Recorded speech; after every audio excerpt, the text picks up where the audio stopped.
Hello everyone. Today we will be learning about comma. Now let us study about comma. We use a comma to indicate a pause in a sentence, separate parts of a sentence and separate items in a list. It helps avoid confusion and misinterpretation. Example: let's eat grandpa. Now this sentence suggests eating your grandfather. Now read the same sentence but place a comma after let's eat. Now read the sentence again. Let's eat, grandpa. Now this sentence suggests that you are inviting your grandfather to eat together. Okay? The above sentence without a comma suggested eating your grandfather, but the next sentence with a comma suggests you are inviting your grandfather to eat together. See, a comma in some cases a comma can change the entire meaning of a sentence. Now let us see how to use a comma in a sentence. First, to separate a series of items in a sentence. Commas are used in sentences containing a list of three or more words, things, people, or other items. Example: my friends Ria, Raghu, and Nehan came to my birthday party. See, here in this sentence, the sentence contains more than more than two names. Okay, that is Ria, Raghu, and Nehan. So, when a sentence contains more than two people or things, words, items, we need to separate them using a comma.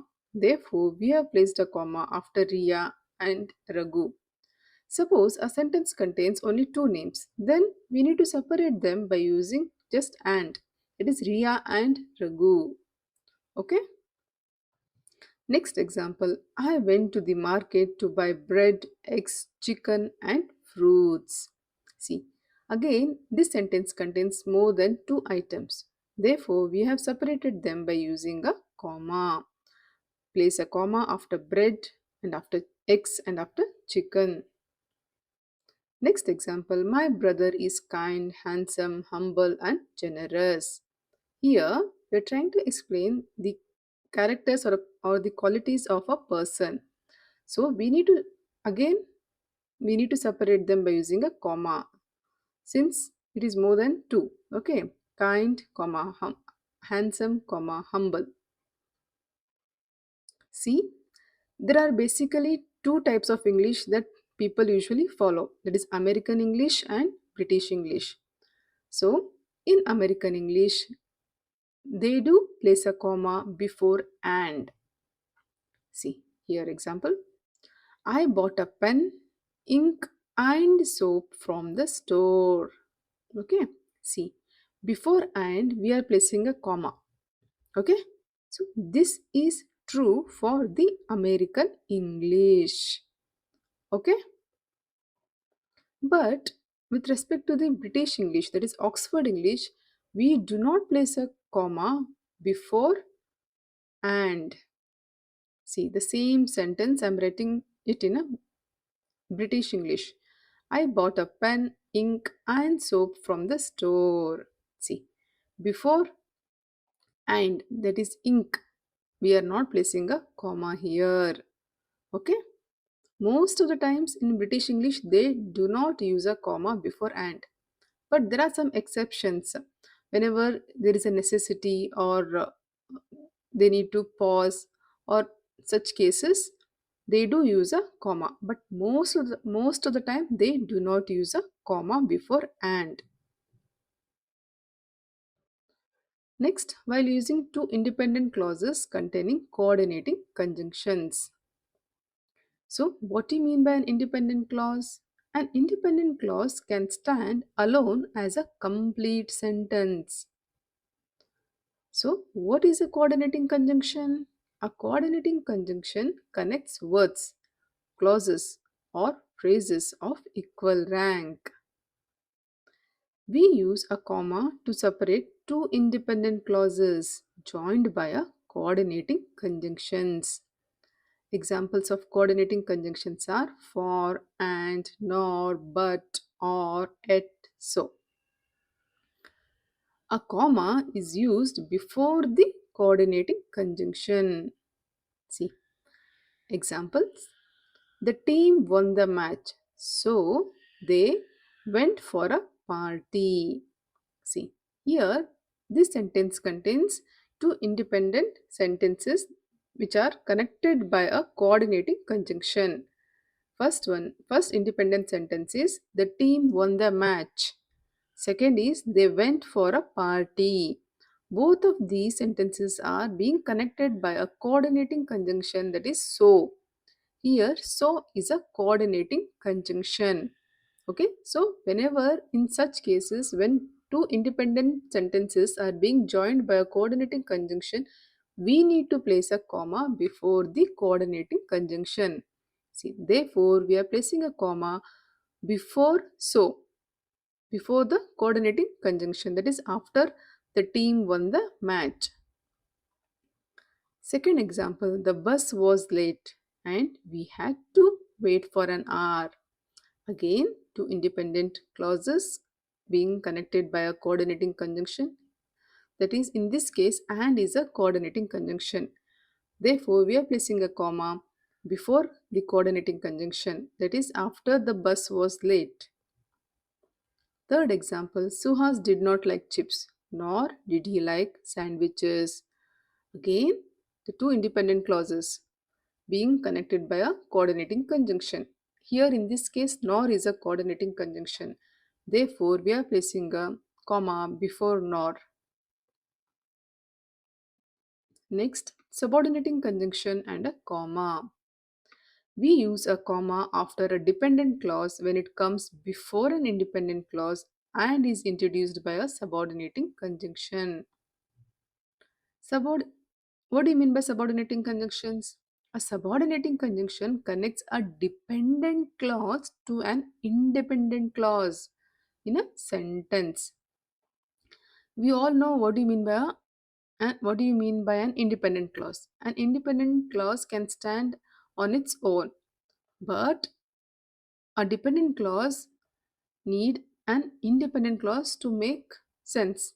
Okay, you'll understand better with the examples. A subordinating conjunction connects these two clauses, that is, a dependent clause to an independent clause. See here, examples for subordinating conjunctions are after, although, as, because, as much as, etc.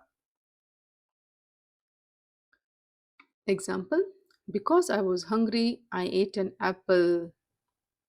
See, because I was hungry is a dependent clause. I ate an apple is an independent clause. Okay, and because is a subordinating conjunction. See, because is a subordinating conjunction which is introducing a dependent clause. See, I was hungry. Is it an complete sentence or is it an independent clause? No. I was hungry is a dependent clause. Therefore, we need to place a comma and then write I ate an apple. See, I ate an apple is an independent clause. Now, after writing I ate an apple, the whole sentence makes sense. Okay. Therefore, this dependent clause, therefore, because, which is a subordinating conjunction and is introducing a dependent clause, we need to place a comma after the dependent clause, that is before an independent clause. The comma is not needed if the dependent clause follows the independent clause. See, the same sentence is written a bit different. See here, what was the above sentence? Because I was hungry, I ate an apple. Now we are writing it as I ate an apple because I was hungry. See, in this sentence, we do not use a comma because here a dependent clause follows the independent clause. Okay? In the above sentence, a subordinating conjunction he was introducing a dependent clause and an independent clause came later. Therefore, we had placed a comma after the dependent clause. But here it is not so. It is different. A dependent clause is following the independent clause. Therefore, no comma is needed in such case. See here, I ate an apple is an independent clause. Because I was hungry is a dependent clause. And because is a subordinating conjunction. In such cases, we do not use a comma. Examples: after I decided to take a bath, I switched on the geyser. Again, here also, after is a subordinating conjunction, which is introducing a dependent clause, that is, I decided to take a bath. Therefore, place a comma after the dependent clause and write the next next part of the sentence, that is, I switched on the geyser. See the same sentence, if I write the independent clause before and dependent clause later, then no need to place a comma. I switched on the geyser after I decided to take a bath. Then there is no need to place a comma. Although there are many colors, my favorite color is orange. See, again, here although is a subordinating conjunction. There are many colors. Dependent clause, place a comma after that, then continue the rest of the sentence. That is, my favorite color is orange. Third example, as the city is very far, it's better to go by train. Again, as is a subordinating conjunction, the city is very far is a dependent clause, place a comma after that, then write the rest of the sentence. That is, it's better to go by train. Next, introductory phrases and commas. We use a comma after an introductory element that provides background information before the main clause. There are many introductory phrases. Let's learn a few of them. Introductory prepositional phrases, introductory absolute phrase, introductory appositive phrase, introductory participial phrase, introductory infinitive phrase. First, introductory prepositional phrases. An introductory prepositional phrase begins with a preposition. Examples of prepositions are in, on, with, etc. If a sentence contains an introductory prepositional phrase, a comma is used if it is longer than four words or if the sentence would be unclear without it. A comma separates the introductory prepositional phrase from the main clause. The comma is optional for shorter phrases. Example: on a winter morning, we climbed up a hill. See, on is a preposition. On a winter morning is a introductory prepositional phrase. Okay, so we are placing a comma after the introductory prepositional phrase and comes the main sentence. We climbed up a hill. Next, with a smile, she said goodbye. Again, with is a preposition. With a smile is an introductory prepositional phrase. Therefore, we are placing a comma after the introductory prepositional phrase. Then the main sentence, she said goodbye. Next, introductory absolute phrase. An absolute phrase consists of a noun and a participle. We all know what we mean by a noun. A noun refers to a place, a name of a person, place, animal, thing, or an idea. Okay. Participle is a verb ending in ed or ing that modifies a noun in the main clause. Example: Eyes closed, he opened the box. Here, eyes is a noun, closed is a participle. So, eyes closed is an introductory absolute phrase that consists of a noun and a participle. Here, eyes is noun, closed is participle. Therefore, place a comma after an introductory absolute phrase and continue the rest of the sentence. Next example, hands trembling. He pushed the door open. Again, here hands is noun. Trembling is participle. Hands trembling is an introductory absolute phrase. Therefore, place a comma after hands trembling, then continue the rest of the sentence. Next, introductory appositive phrase. Appositive phrases are a group of words that define, describe, or rename a noun. They give additional or extra information about the noun. Basically, there are two types of appositive phrases, essential and non essential appositive phrases. We use a comma only with non essential appositive phrases. Examples: the inventor of zero, Aryabhatta, is one of India's greatest mathematicians. See here, Aryabhatta is noun. The inventor of zero is describing the noun. That is, who is Aryabhatta? He is the inventor of zero. Okay, so the inventor of zero is an introductory appositive phrase. See here, what is an appositive phrase?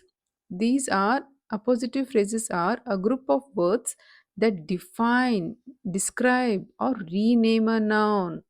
In this case, this part of the sentence is describing the noun.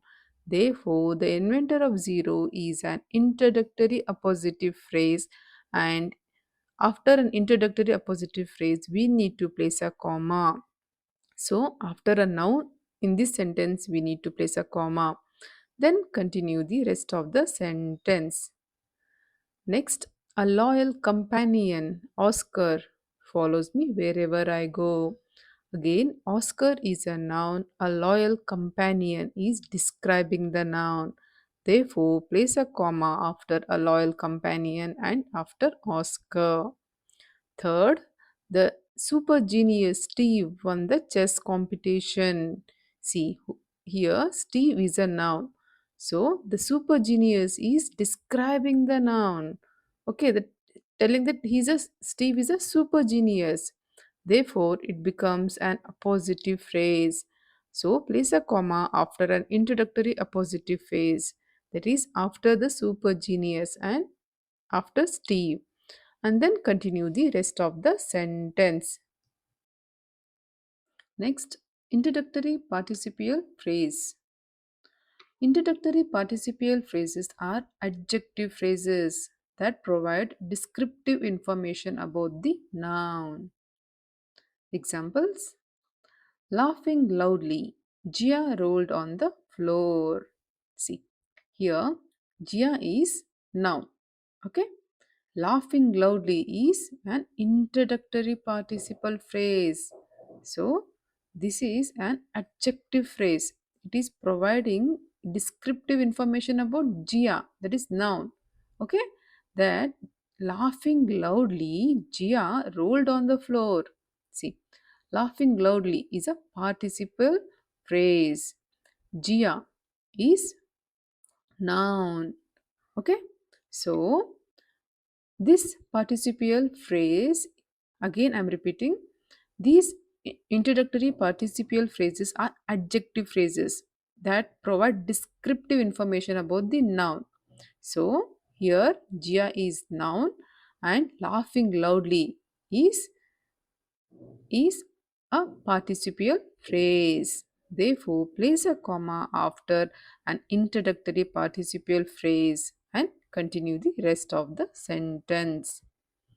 Next, shouting loudly, Anna got the attention of her mother.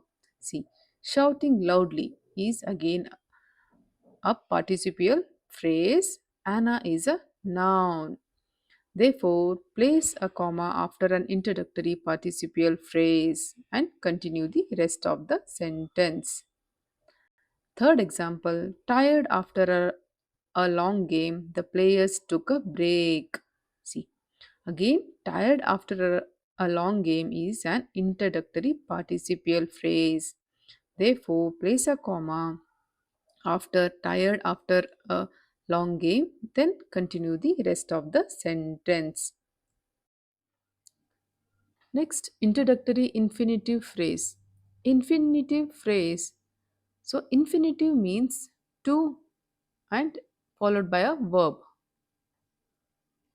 An introductory infinitive phrase begins with to followed by a verb. We use a comma after an infinitive phrase. I repeat, we use a comma after an infinitive phrase. Examples: to run fast, comma, you must practice every day. The sentence beginning with to followed by verb run. To run fast is an introductory infinitive phrase. Okay? Place a comma, then write the rest of the sentence. You must practice every day, which is a independent clause. Next, to score good marks, you need to study hard. Again, the sentence is beginning with to followed by a verb, which is to score good marks. Is an introductory infinitive phrase. Place a comma followed by an independent clause, that is you need to study hard. Third example, to drive a car, comma, you need to have a driver's license. Again, to drive a car is an introductory infinitive phrase. Place a comma after that. You need to have a driver's license is an independent clause.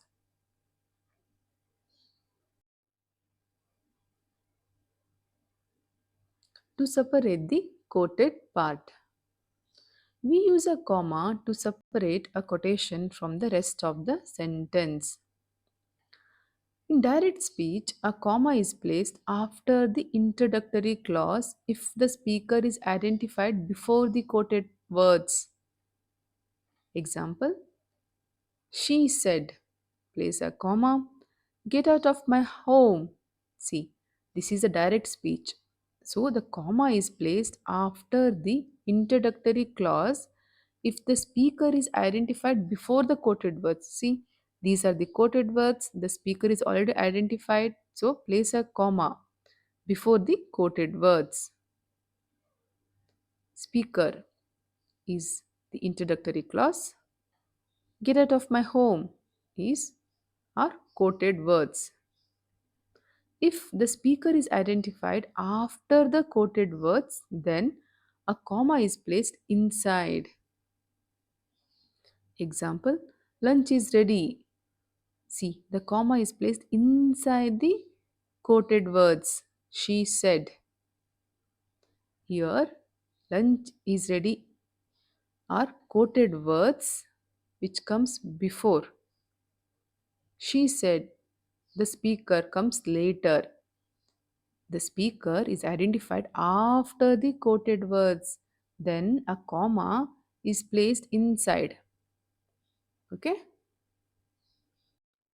Next, separating cities and states. We use a comma to separate the name of a city from a country or state. Examples: I live in Mysore, Karnataka, India. Now, this sentence is wrong. See the same sentence. I live in Mysore, comma Karnataka, comma India. Now, this sentence, which uses a comma to separate the cities and states, is correct. My friend is from San Diego, California, USA. Now, this sentence is also wrong. See this? My friend is from San Diego, California, USA is correct. Third example, we went on a trip to New Delhi, India. Again, no commas to separate the cities and states, so it is wrong. We went on a trip to New Delhi, India. Now this is correct. Next, separating days of the week, month, and year. We use a comma to separate the days of a week, month, and year. Examples: Ramesh was born on Monday, 15th August 2010. Now, this sentence without comma is wrong. Ramesh was born on Monday, 15th August, 2010. Now, this is correct. You have to separate days of the week, month, and year using comma. Today is Wednesday, October 12, 2011. There are no commas. The sentence is not correct. Today is Wednesday, October 12, 2011. Now this is correct. My exams will start on Wednesday, 15th March 2021. Now this sentence is also not correct. My exams will start on Wednesday, 15th March, 2021.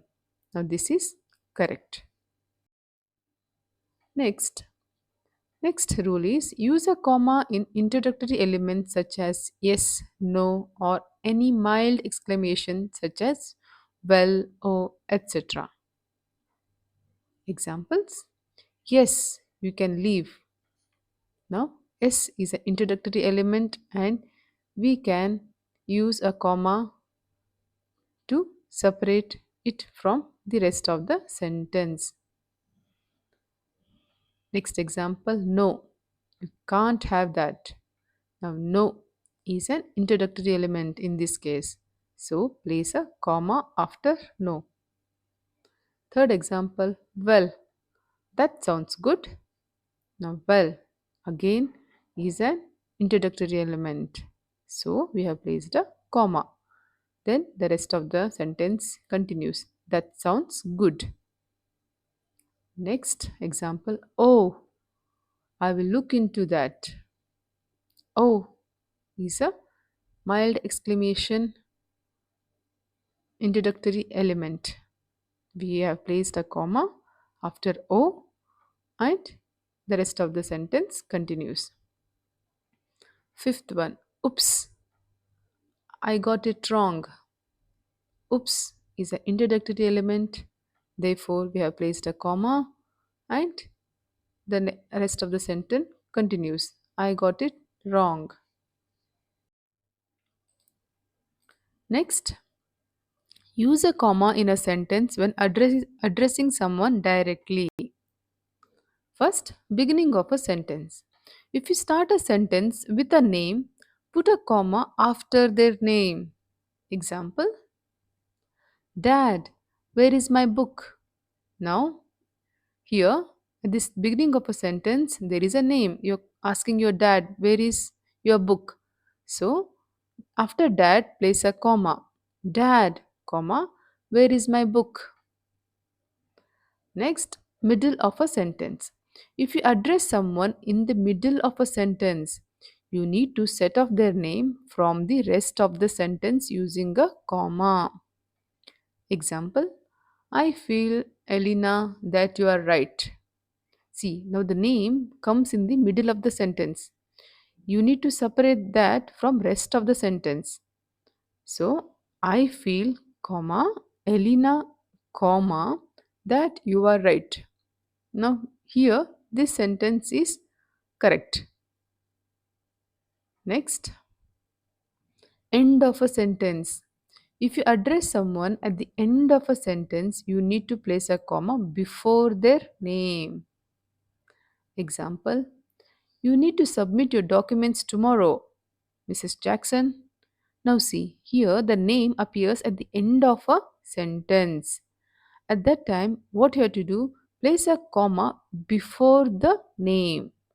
You need to submit your documents tomorrow, comma, Mrs. Jackson. The next rule is in contrasting elements. In a sentence containing contrasting elements, a comma is used to set them off from the rest of the sentence. Examples of contrasting elements include not, rather, or phrases such as instead of. Examples: my dog is brown, not black. See, here these two, here the which is the contrasting element?